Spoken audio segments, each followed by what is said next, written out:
Sup Shredders, my name is Logan aka Spiderhands and welcome to an SP Reviews where today we have ourselves a track from an act named Sweet Lily Love titled Midnight Bird. And if we switch over to here, we have ourselves a track on SoundCloud. This is Midnight Bird by Sweet Lily Love, additional vocals by Hannah Abo. So we're going to listen through this track from start to finish and we're going to hear what we think. Got the album art just here and let's go.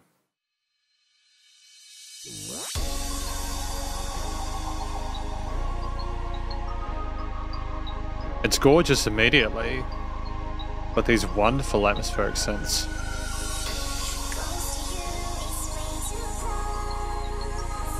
Charming bright textures.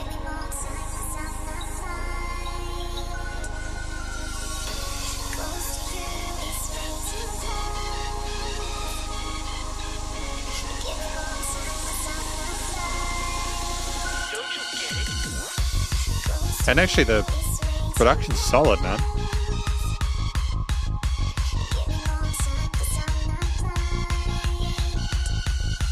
And like the transitions between various sections are really nice.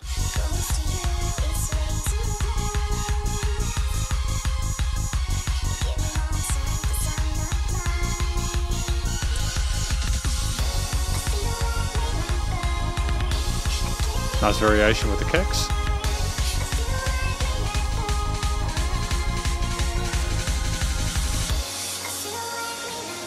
Great adjustment there. A little bit of airiness and freshness there.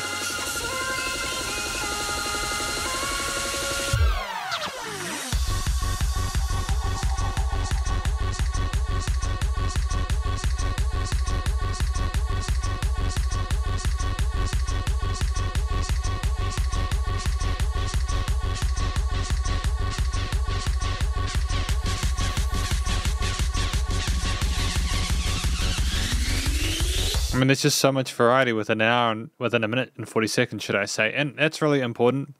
You cannot take the listener's attention for granted. Having an idea or a concept within your track that's easy to follow in regards to its like bass sort of skeleton, you know, like there's not all weird sort of tempo changes and not switching time signatures and stuff like that. The groove and rhythms are easy to kind of play around with. Lots of different rhythms on the percussion and interesting instrumental layers. With a recognizable motif that pokes in and out.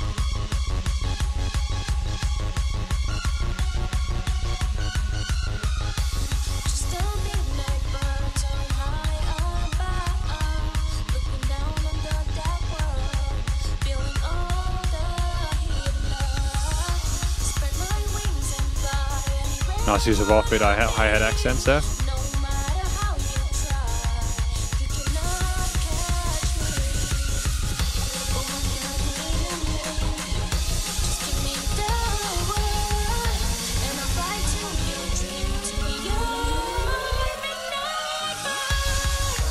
Now that was a really charming riser.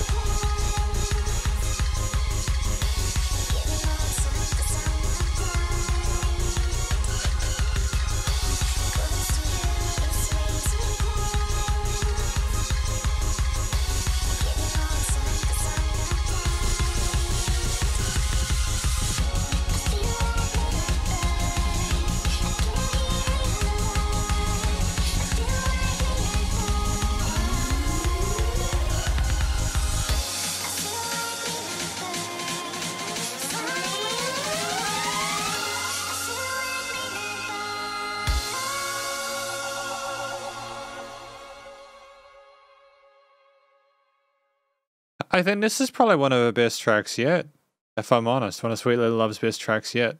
I mean that genuinely. I'm going to explain why in the conclusion. But first we have lyrics for Midnight Bird by Sweet Lily Love. Close to you is way too close. Give me more time because I'm not blind. Looking down on the dark world, feeling all the hidden love. Oh, okay, so with this last two paragraphs, right? Close to you is way too close, give me more time because I'm not blind. So are they saying that they are kind of concerned about getting too close to this person because they're worried? They just don't feel comfortable with that yet. But if the other person really, really needs them, they will be their midnight bird for them in their time of, and when it's required. That's kind of pretty. I like that. You know, the idea of no matter how you try, you cannot catch me. It's almost like saying, I will be the person who decides when I make myself that accessible to you, but don't worry, I got your back if need be. And welcome to the conclusion of my review of this track from an act named Sweet Lily Love titled Midnight Bird. Now, I spoke about what I thought the track was about in the lyric section. Again, just to reiterate, I think it's about someone who has got a connection to another. They're concerned about getting too close. They're soaring high in the sky. They can look down at all the love and they can feel it and stuff like that. But it's almost like they want to be free, but they will come to that person if they really need them. I think that's the kind of vibe I got from it. So I think that the imagery there is really interesting. It's kind of a cool concept of Midnight Bird. I haven't really heard much stuff like that before, you know, even within Sweet Lily Love stuff or a lot of the kind of electronic music that I've reviewed over the past few years. But yeah, the story is engaging, fairly easy to access, accessible, approachable, and I think that was very palatable and interesting to listen to with a relative minimalism there. The vocal performance was solid. It wasn't always like easy to hear all the words clearly, partly maybe because of some of the effects that are on the vocals, but I think that nevertheless they still sounded great. I liked the various melodies that we had there, and some of the ideas and sequences there with the notes choices were really elegant. And I think that it works well with the idea of a bird, you know, like you need that to fly cleanly and clearly, and that made a lot of sense there. I think that the range that we're in for the vocals made sense with a lot of the other elements within the arrangement, and ultimately I think that we had this calm coolness to it that I think suits both the genre as well as the story there. It's like, I'm in control of my situation, but I will be there if you need me to show you that love, that support, you know. So I think that performatively it makes sense. The actual head and chest voice, the singer, was solid. I was happy with the technique on display there. I don't think we needed to do anything differently. So the vocals were sorted as well as the story. I think the track at 3 minutes 13 was just the right length. We had a lot of variety in there with the various synth, drum, bass patterns there, with lots of risers and interesting concepts there to kind of fluctuate. Because a lot of the time, oh, hi, I've got a cat down here, my cat Nush. She's decided to say hello. So a lot of the time we had like three main concepts there. We had like the build, we had the drop, and then we had the vocals or the verse parts. And I think that there was a lot of power within that because we didn't really need, there was just, the transitions were so smooth. We had a wide range of different grooves with the percussion as well as lots of different sample sounds there, and things were never uninteresting. Nushka, you're not supposed to be in the music review. I think if we remove the complexity of trying to sort of absorb everything at once though, it's that bam bam bam bam bam bam bam da da dun dun dun. Like the way those lead synths danced around was intoxicating.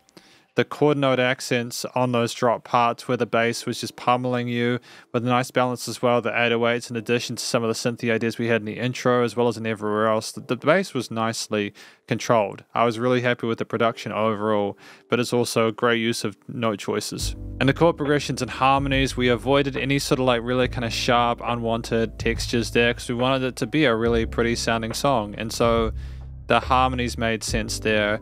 The use of relatively simplistic concepts with the lead parts made sense there because we wanted it to be catchy. The shorter form factor there with a wide variety of different angles in there that were attacking that main theme made a lot of sense there. We never stuck on something for too long. If we had a story being told, we were switching with like, sometimes we take the drums away, sometimes we bring them back, and I really appreciate the range there. It's almost like we had got an intrinsic understanding of when to adjust the composition we have to suit the need of a listener who needs to not have the same thing all the time. And with the mix being quite tight in regards to dynamic range, you really cannot afford to have too much, how do I describe it? You really cannot afford to have too much stuff going on with, you know, like it just being the same intensity all the time, because it will just be overwhelming for the listener and they'll become disengaged. Unless they're passively listening, but if you're actively listening to it, you really need to have that diversity there, and we handled that. I think at this point, Sweet Lily Love has a fundamental understanding of how this genre and how it works, that kind of happy hardcore kind of stuff. There's, you know, tones and textures I can recognize from some of the bigger players in the genre. What I was gonna say is that I'm starting to see a sense of uniqueness with Sweet Lily Love stuff. But I think with a lot of her earlier stuff, arguably it was more chaotic This newer material seems more refined, as if we're finding a niche that we're happy in with our songwriting, and I enjoy that. I think with a track like this, there's a need to listen to it multiple times to really kind of grasp everything that's going on within it. You really can't just absorb everything in one take, because there's just a lot of attention to detail with the different synth, bass, and drum parts, as well as all the other rises, the fluctuations there, modulation of the different filtering with the oscillations and stuff like that. I feel like I just got like teleported on this, like, I don't know how to describe it. I felt like I actually went on a journey with this song, and I can't always say that that is the case. The music just kind of has very little intro core to it. You kind of have like a quieter part where it kind of ramps up and it just hits you like a train, but in a way that's enjoyable. And I think that, again, we've found a way to introduce a listener to our music in a way that's great for a first impression, but that is stylistically connected to a lot of the previous works that we have on display, in case you want to check out any of the rest of the discography. Ultimately, I don't really think I can fault this one. I mean, like, even the motif beyond a lot of the different, like, I feel like it's farcical to really discuss, like, the range of rhythms that we had, because there was just such a ludicrous amount of technicality to a lot of the different percussive patterns we had there. They're par for the course with the genre, but at the same time, like, you know, like 36 64ths, you speed up the loops of that and all that, you know, but it's also just the sounds that we used as a final note before we go into the motif. The sounds with the sit lead synths and stuff are anthemic, and knowing to keep that focal point as a foil to the vocals when they're not there, but to then have just the bass and the drums and it still seems so much bigger than that is impressive. Because I've just been thinking about it as I talk, and it's like, well, there was a concentration of a few things per part. It's just that we moved through so many different sets so quickly in a way that worked. We've just really got the hang of it, I think. And the motif that we have there as a final note does kind of sound like you're soaring through the sky, like you're a big bird kind of fluttering and kind of navigating the land around you, and still keeping and talking about that person that you can see from above, and letting them understand that you'll be there for them. How do I describe it? The builds and the drops kind of sound like you're going up and down like the bird, you know? There's moments of clarity where you talk in the verses, and then you're just doing the thing as the midnight bird during the drops, and I think that's wonderful. The studio recording, mixing, and mastering, as a final note, I'm kind of been thinking about the song for a while. In previous reviews I've done for Sweet Little Love, I haven't always been absolutely positive about the production, but I have to admit with this one, it's a banger. They've got the formula right. I think the vocal takes were featured well. They had a great presence to them, were filled and EQ'd nicely, had a nice tone to them that resonated well with a lot of the other brighter parts of the mix without being too sharp. And they just sat really nicely in between the synth pads, the leads, all the other stabby bits we got going on there. And they were, of course, notched neatly on top of the basses and the drums and all the other wonderful fluctuations and flowing assets within the track. The drums, with the various sort of kits we had involved, because I'm pretty sure there's more than one, whether they were slower with the chord notes or doing the builds with the really fast bits kind of speeding up there, you know, or we just simply had no drums at all. There was a relative sense of consistency there with the way it was heard in a way which wasn't tiring, and that's very difficult to get, because it can be very tiring having a track be nice and loud like this without pumping, with the bus compression and limiting being handled well, but with sufficient dynamic range as well. This was impressive. I think this is damn near a flawless track. Did I necessarily feel anything particularly? Did I feel affected by the song?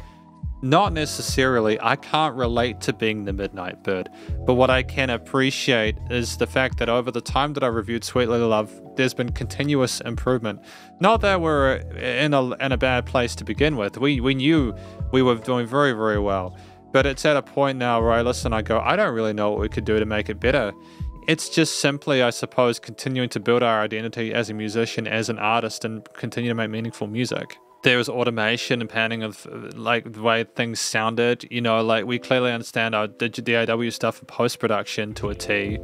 And it was nice and wide in the stereo field with lots of stuff peppered around the various sides of the cans, with nice niching of elements within the frequency spectrum as well, and the leveling was dope. And that's basically my review of this track from Sweet Little Love titled Midnight Bird, and hopefully you enjoyed it. If you did, please go show us some love via the various social medias and SoundCloud page, and stay cool and stay safe, and please remember to support your local musicians and artists at this point in time, as they either help more than ever with all the crazy stuff going on in the world, and I will catch you in the next review. Spiderhands out.